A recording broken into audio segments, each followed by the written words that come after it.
नमस्कार दोस्तों, आप सभी का एक नए वीडियो में फिर से स्वागत है। हम लोग एनसीईआरटी सीरीज कर रहे हैं और उसमें क्लास 7 साइंस से स्टार्ट किया हमने। तो फर्स्ट चैप्टर में हम लोगों ने पादपों में पोषण को कवर किया और इस चैप्टर में हम लोग प्राणियों में पोषण यानी चैप्टर 2 को कवर करेंगे। तो पिछले वीडियो में हम लोगों ने देखा कि पादप जो होते हैं यानी पौधे जो होते हैं वह अपना भोजन प्रकाश संश्लेषण द्वारा स्वयं बना सकते हैं, लेकिन प्राणी जो होते हैं यानी हम सब जो होते हैं, जंतु जो होते हैं, ऐसा नहीं कर सकते। तो आज इसी चीज को हम आगे पढ़ेंगे। तो देखिए, हमारे शरीर को पोषक तत्व चाहिए और पोषक तत्व जो है कई खाद्य पदार्थ से हमें प्राप्त होता है, जिनका अलग अलग कार्य होता है। कोई शरीर को ऊर्जा देता है, तो कोई टिश्यू की मरम्मत करता है, तो कोई शरीर की प्रतिरोधक क्षमता को बढ़ाता है। तो सभी के अलग अलग कार्य हैं। तो अगर पोषक तत्वों की हम बात करें, जो कि हम लोगों ने पिछले चैप्टर में पढ़ा भी था, तो उसमें जो हम सब भोजन लेते हैं उसमें पोषक तत्व जो आते हैं, कार्बोहाइड्रेट होता है, विटामिन्स होता है, मिनरल्स होता है, प्रोटीन्स होता है, रफेज होता है, ये सभी जो है फैट्स होता है, ये सभी क्या है, संघटक है।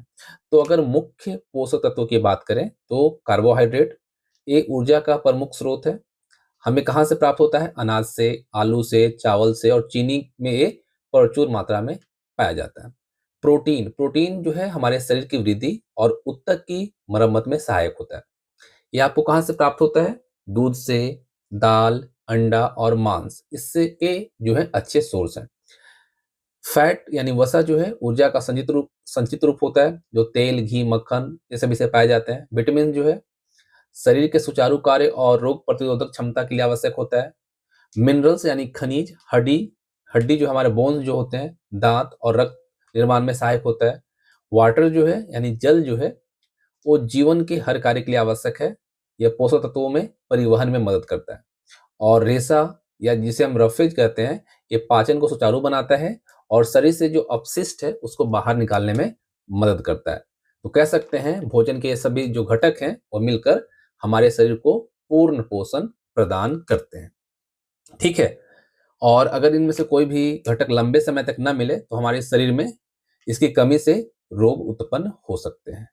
तो आपको याद रखना है कि संतुलित आहार वही है जिसमें इन सभी पोषक तत्वों की उचित मात्रा शामिल हो। देखिए, अब यहाँ पे हम बात करें कार्बोहाइड्रेट। कार्बोहाइड्रेट कुछ संघटक जटिल पदार्थ हैं जो कि उस जटिल फॉर्म में ही उपयोग सीधे रूप से जंतुओं के द्वारा नहीं किया जा सकता या नहीं कर सकता है। तो उन्हें सरल पदार्थ में बदलना आवश्यक होता है और हम जटिल खाद्य पदार्थ का सरल पदार्थ में जो परिवर्तित करते हैं या होता है उसे हम विखंडन कहते हैं और इसी प्रोसेस को पाचन कहा जाता है। ठीक है। अब देखिए, अलग अलग प्राणी जो हैं वो अपने भोजन अलग अलग विधियों से करते हैं। तो यहाँ एक आपका क्रियाकलाप भी दिया गया है। तो उनकी रचना और जीवन शैली पर ये निर्भर करता है कि वो किस तरह से अपना भोजन का विधि कंप्लीट करेंगे। किसी के पास चोंच होती है, तो किसी के पास दांत होते हैं, किसी के पास पोषक तत्वों को वो क्या करते हैं, शोषक के तौर पे यानी शक्कर के तौर पे उसको लेते हैं। तो ये सभी उनकी अपनी रचना और जीवन शैली पर निर्भर करता है। तो यहाँ पे एक दिया है घोंघा।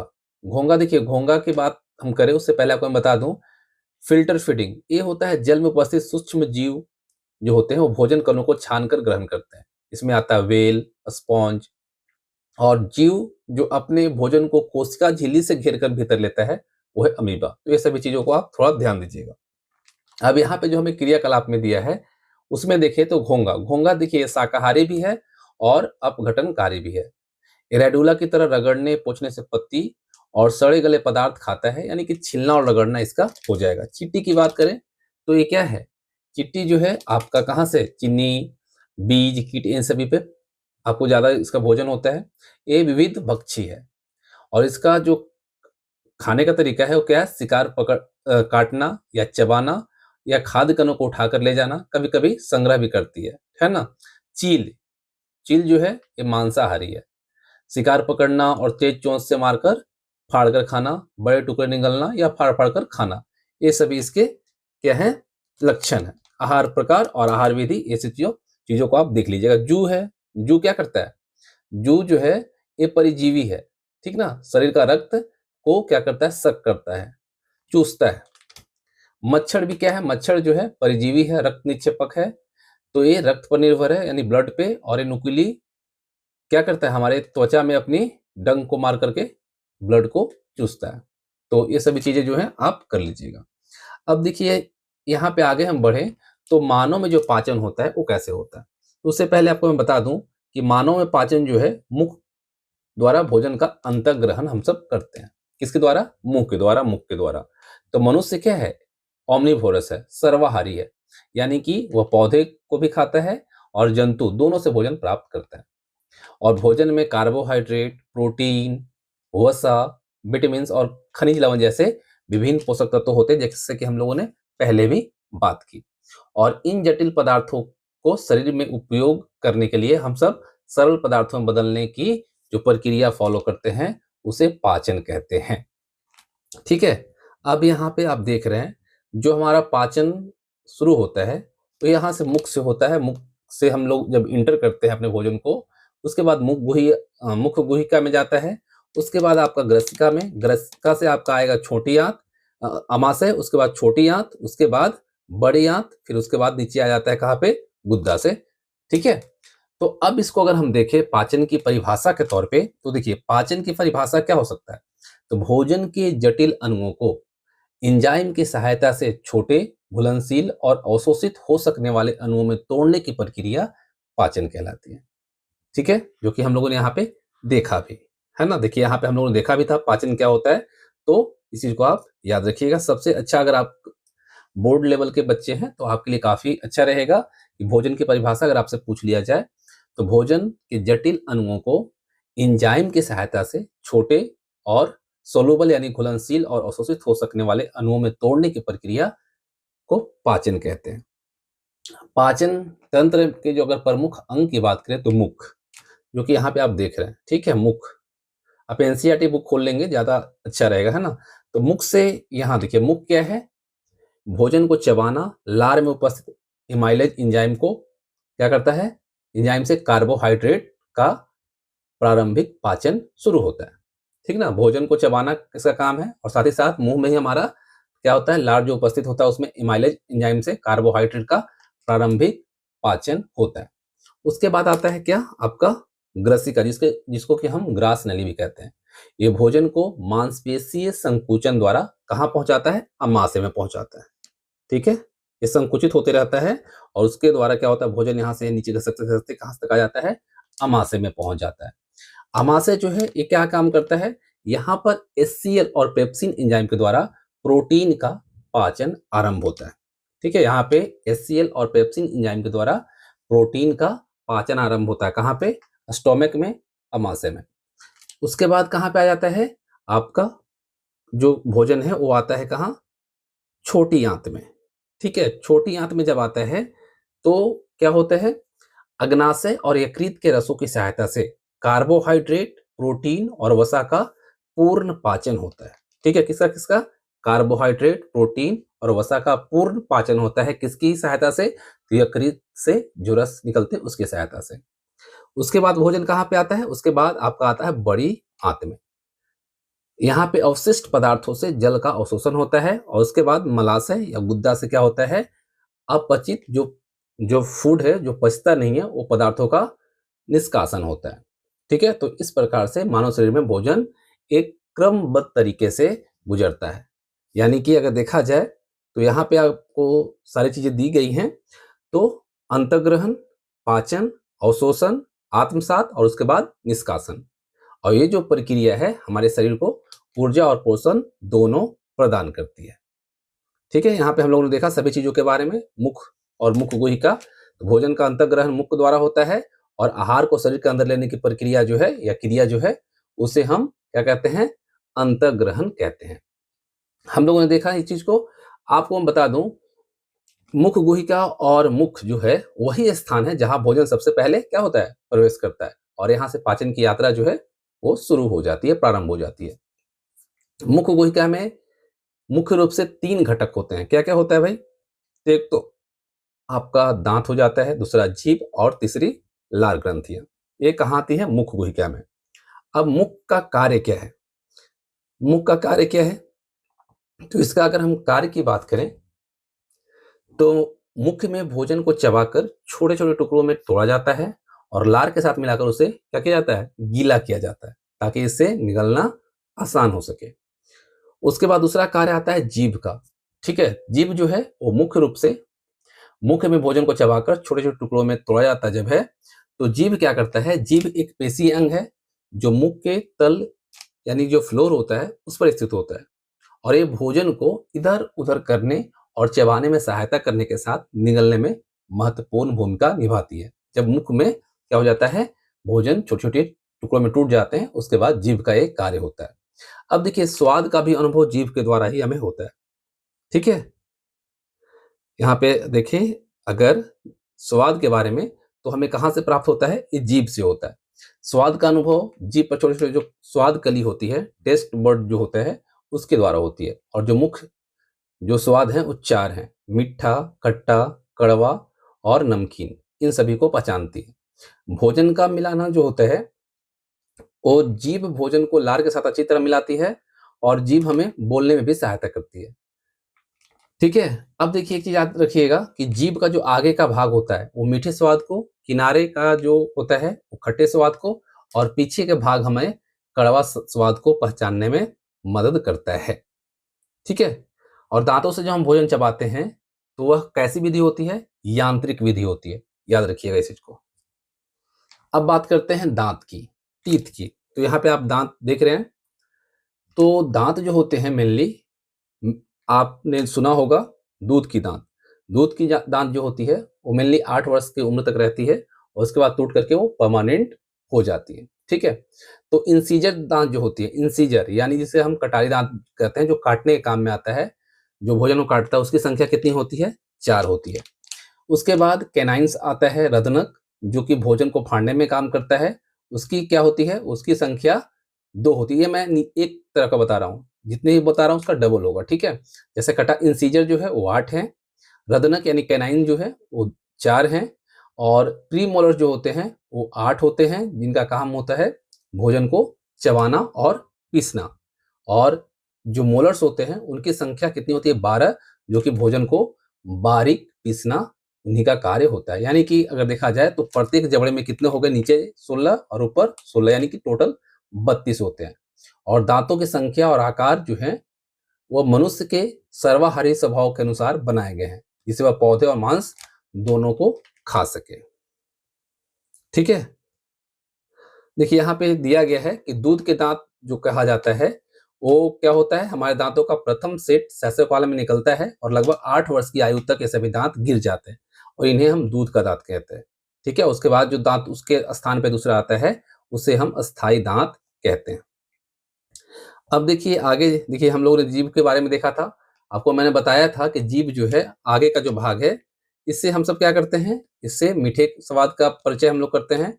साइड वाला जो है, इससे आपको खट्टा, ठीक है, और जो पीछे का भाग है, इससे आपको कड़वा का पहचान होता है। ठीक है, अब देखिए उसके बाद जो यहाँ पे काम आता है वो आता है सलाइवा का, यानी लार का। लार ग्रंथ से निकलने वाले जो लार हैं, सलाइवा जो है, वो भोजन को गीला करता है, और उसमें उपस्थित एमाइलेज जो स्टार्च है उसको शर्करा में तोड़ना शुरू करता है। यानी कि कह सकते हैं कि पाचन की शुरुआत मुख में ही हो जाती है। ठीक है, अब देखिए जीभ पर जो स्वाद हैं उनके विभिन्न क्षेत्र है, जो हम लोगों ने देखा कि आगे जीभ का जो अगला भाग है, यहाँ पे जो इमेज में आप देख पा रहे हैं, इससे हम सब मीठे का पहचान करते हैं। और जो इसके ठीक पीछे वाला भाग है, ये जो है, इससे हम क्या करते हैं, नमकीन। और उसके जस्ट इधर वाला जो है, इससे खट्टा, और इससे कड़वा। याद रखिएगा, सबसे आगे मीठा, उसके बाद नमकीन, उसके बाद सॉरी, पहले मीठा, फिर खट्टा, फिर नमकीन, उसके बाद आपका आता है कड़वा। सबसे पीछे से हम कड़वा का पहचान करते हैं। उसके बाद जो यहाँ पे आता है, आपका आता है भोजनली। ठीक है, भोजनली जिसे हम ग्रसिका कहते हैं, भोजन नली जो आप ये देख रहे हैं, ग्रसिका है। यहाँ से भोजन जब हमारे मुख गुहा से आता है, तो यहाँ पे क्या करता है, स्पंज करते रहता है, उसके बाद ये चीजें नीचे आती है स्टोमक में। तो भोजन नली जिसे हम ग्रसिका कहते हैं, निगला हुआ भोजन ग्रस नली या ग्रसिका में जाता है, और ये नली जो है गले एवं वक्ष में होती है, और भोजन को आगे पेट की ओर पहुंचाती है। इसका कार्य यही है। अगर ग्रसिका मोटी भित्ति वाली एक थैली नुमा संरचना होती है, और इसका आकार देखेंगे तो यू जैसा होता है। तथा आहार नाल का सबसे चौड़ा भाग है। ये भोजन को ग्रास नली से प्राप्त कर दूसरी ओर गुप्तांग में खोलती है, गुप्तांग में खोलती है। ठीक है, यहाँ पे आके खोलती है। याद रखिएगा कि जब आप देखते होंगे कि कभी-कभी आप जल्दी में जब खाना खाते हैं, तो वो क्या होता है, भोजन नली में भोजन प्रवेश गलत दिशा में हो जाता है, जिससे आपको हिचकी आती है। उसके बाद आप पानी पीते हैं तो सही होता है। तो भोजन नली का कार्य क्या होता है? भोजन नली का जो मेनली कार्य है, वो भोजन को मुख से पेट की ओर पहुंचाना, श्वसन नली में भोजन के प्रवेश को रोकना और पाचन प्रक्रिया में शुरुआत करना, ये इसका कार्य है। अब आती है बात स्टोमक की, यानी कि आमाशय की। तो आमाशय की अगर देखा जाए तो ये पेट के ऊपरी भाग में डायफ्राम के नीचे होता है और इसका आकार जो दिख रहे हैं कैसा होता है, जे आकार का होता है। इसकी लंबाई आपका 25 से 30 सेंटीमीटर होता है और इसका मुख्य कार्य है भोजन का संग्रहण, मिक्सिंग और पाचन। संरचना में अगर देखा जाए तो इसका जो आमाशय का भाग है वो मेनली 4 भागों में बांटा गया है। एक कार्डिया है जो कि भोजन नली से आमाशय में इसको क्या करता है, प्रवेश करता है, यहाँ से आपका प्रवेश करता है। दूसरा है फंडस जो कि आमाशय का ऊपरी भाग और भोजन के संग्रहण के लिए होता है। ठीक है, और तीसरा आता है बॉडी जो कि मुख्य भाग है जहां भोजन का मिक्सिंग और रासायनिक पाचन होता है। ठीक है, आप यहाँ पे देख पा रहे हैं। अब देखिए एक चीज और याद रखिएगा, और एक है पाइलरस जिसमें कि निम्न भाग जो कि भोजन को छोटी आंत में जाने से पहले क्या करता है, कंट्रोल करता है, नियंत्रित करता है। आमाशय की अगर हम परत की बात करें तो 4 परतें होती हैं। ठीक है, कौन कौन सी? तो एक मुकस होता है जो कि अंदर की परत जिसमें ग्रंथियां होती हैं जो पाचक रस जो है, गैस्ट्रिक जूस उसको छोड़ती है। दूसरा होता है सबमुकस जो कि रक्त वाहिकाओं और तंत्रिकाओं वाली परत होती है।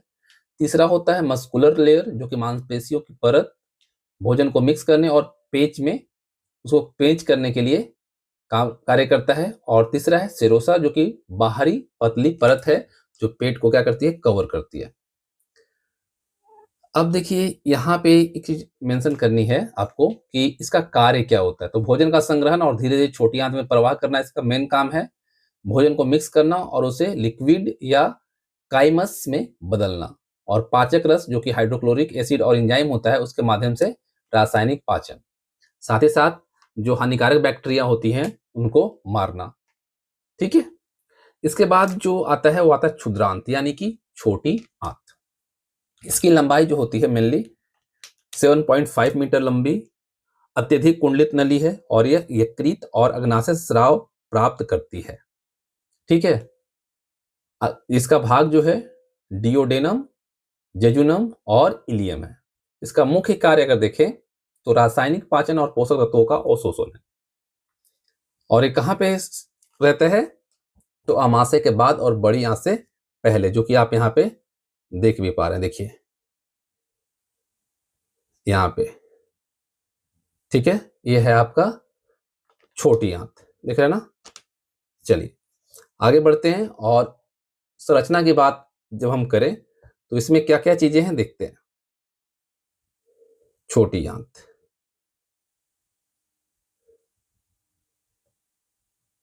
देखिए देखिए अगर हम यहाँ छोटी आंत को देखें तो 3 भागों में मेनली हम बांट सकते हैं। पहला तो है डिओडेनम जो कि छोटी आंत का पहला हिस्सा जो कि आमाशय से भोजन प्राप्त करता है यानी स्टोमक से, और यहाँ पाचन रस जो है मिलकर भोजन का रासायनिक पाचन करते हैं। दूसरा होता है जेजुनम जो कि बीच का हिस्सा हो और मुख्यतः पोषक तत्वों का अवशोषण करता है। तीसरा है इलियम जो कि आखिरी हिस्सा जहां विटामिन B12 और पीत लवणों का अवशोषण होता है और बड़ी आंत में उसके बाद भोजन को भेजा जाता है। ठीक है, पित्त रस वसा के पाचन में महत्वपूर्ण भूमिका निभाता है।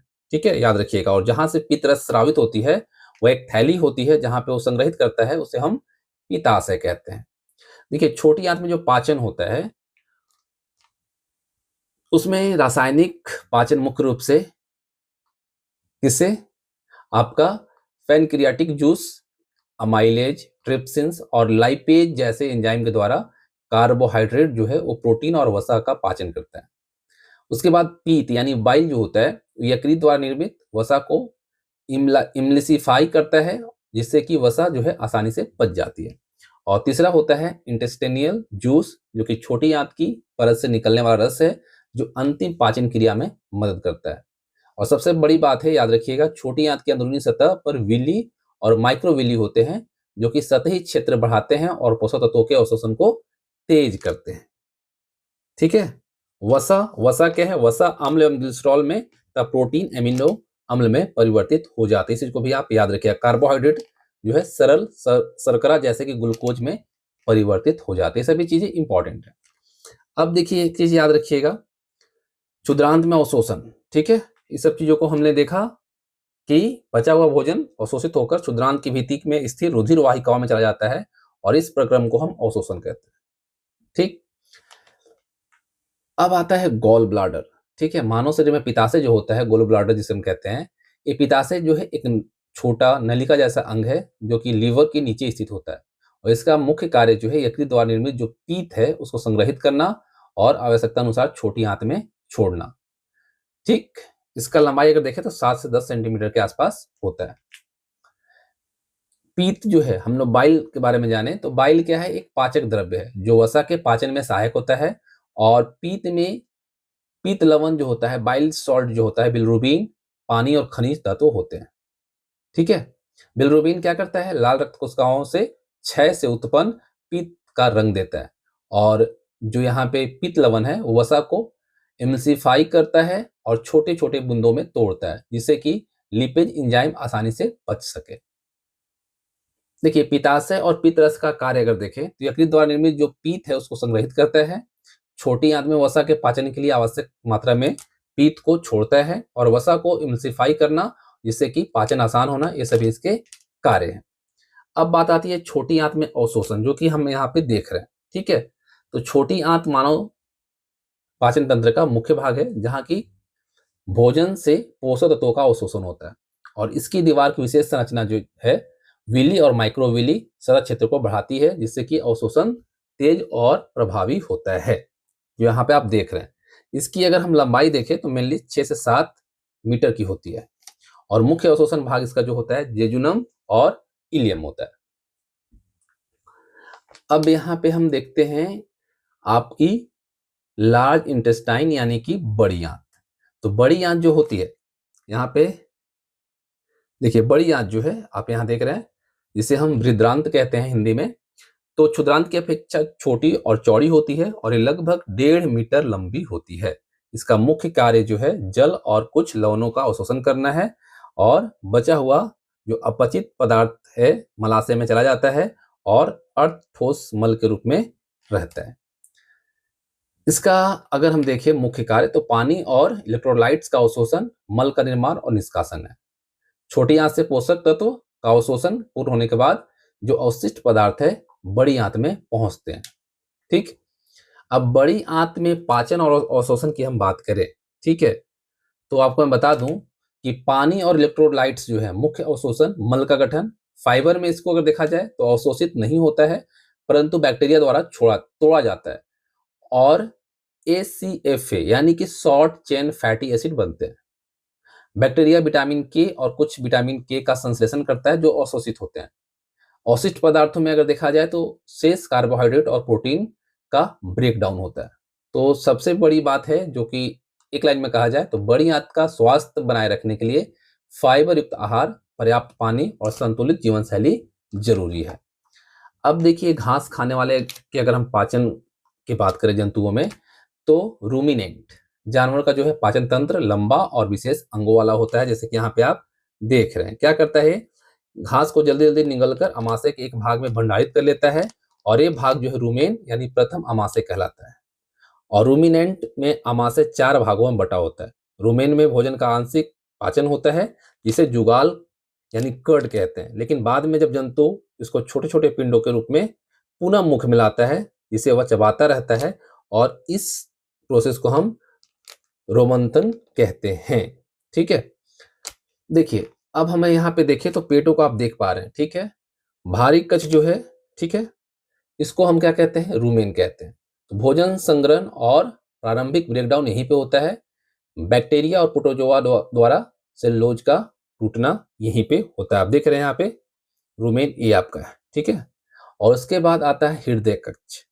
हृदय कक्ष रेक्टिकुलम, जो कि भोजन को छानना और बड़े कणों को रुमेन में वापस भेजना इसका काम होता है। उसके बाद आता है ओमेसम, जो कि पृष्ठीय कक्ष है, और ये क्या करता है, भोजन को और अधिक मिक्स करना और पानी का अवशोषण करता है। उसके बाद आता है एपोमेसम, यानी जो सही का पेट होता है, जो ओरिजिनल होता है, वो होता है प्रोटीन और अन्य पोषक तत्वों का वहां पे रासायनिक पाचन। अब देखिए, अगर हम प्रक्रिया की बात करें, यानी कि इसमें कैसे प्रोसेस होता है, क्या प्रोसीजर होता है पाचन का, तो इसमें गाय या भैंस जो होता है वो भोजन चबाने के बाद रूमेन में भेजते हैं। रूमेन और रेक्टिकुलम में सूक्ष्म जीव, जो कि बैक्टीरिया और प्रोटोजोआ जो होता है, सेल्यूलोज को टूटने में मदद करता है, और बाद में ओमेसम में पानी अवशोषित होता है। और ओमेसम और एंजाइम जो है, यानी पेप्सिन और एचसीएल, प्रोटीन का क्या करता है, पाचन करता है। और छोटी आंत में पोषक तत्व जो है अवशोषित होते हैं, और बड़ी आंत में अपशिष्ट पदार्थ मल के रूप में क्या हो जाते हैं, निष्कासित हो जाते हैं। अब यहाँ पे एक चीज आता है अमीबा। अमीबा भी काफी इंपॉर्टेंट है हमारे एग्जामिनेशन पॉइंट ऑफ व्यू से। अमीबा में अगर देखा जाए तो अमीबा क्या है, एक कोशिकीय प्राणी है ना, एक कोशिकीय प्राणी है जिसका पाचन तंत्र सरल होता है और एक कोशिका स्तर पर होता है। अमीबा में विशेष अंग नहीं होते, इसीलिए पाचन और पोषक तत्वों का अवशोषण कोशिका झिल्ली और साइटोप्लाज्म के रूप में होता है। देखिए, इसका अगर हम कुछ पॉइंट्स में कवर करें तो अमीबा जो है एक कोशिकीय प्राणी, कोई विशेष अंग इसका नहीं होता।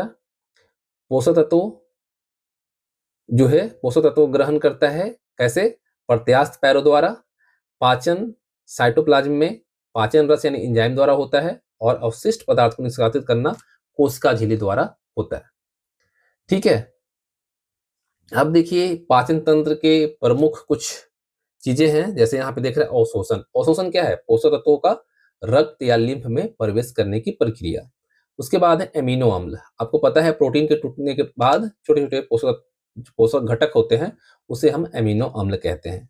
स्वांगीकरण। स्वांगीकरण क्या है, वसा को छोटे बूंदों में विभाजित करना ताकि पाचन आसान हो। उसके बाद आता है पीतरस। अभी हम लोगों ने देखा पीतरस क्या है, यह कृत द्वारा निर्मित पाचक द्रव्य है जो वसा पाचन में सहायक है। उसके बाद आता है मुख गुहिका। यहाँ मुख से जब हम भोजन ग्रहण करते हैं और चबाने का स्थान ये है, और इसमें दांत और जीभ शामिल होता है, किसमें, मुख गुहिका में। उसके बाद आपका है रदनक। रदनक क्या है, भोजन को पीसने और चबाने के लिए उपयोगी अंग है, और ये क्या है, दांत है। सेलुलोज। सेलुलोज क्या है, तो पादपों की कोशिका भित्ति का मुख्य घटक है और रुमिनेंट जानवरों में पचता है। उसके बाद है पाचन तंत्र। पाचन तंत्र क्या है, भोजन को पचाने और पोषक तत्व अवशोषित करने वाले अंगों का समूह है। इसके बाद यहाँ पे देखिए चवर्णक है। चवर्णक क्या है भाई, चवर्णक जो है भोजन को चबाने और पीसने वाला दांत है। निष्कासन। देखिए निष्कासन क्या है, अब चयनीय अवशिष्ट पदार्थों को शरीर से बाहर निकालने की प्रक्रिया है। और वसा अम्ल, तो वसा के टूटने पर बनने वाले छोटे घटक जो अवशोषित होते हैं वो है वसा अम्ल।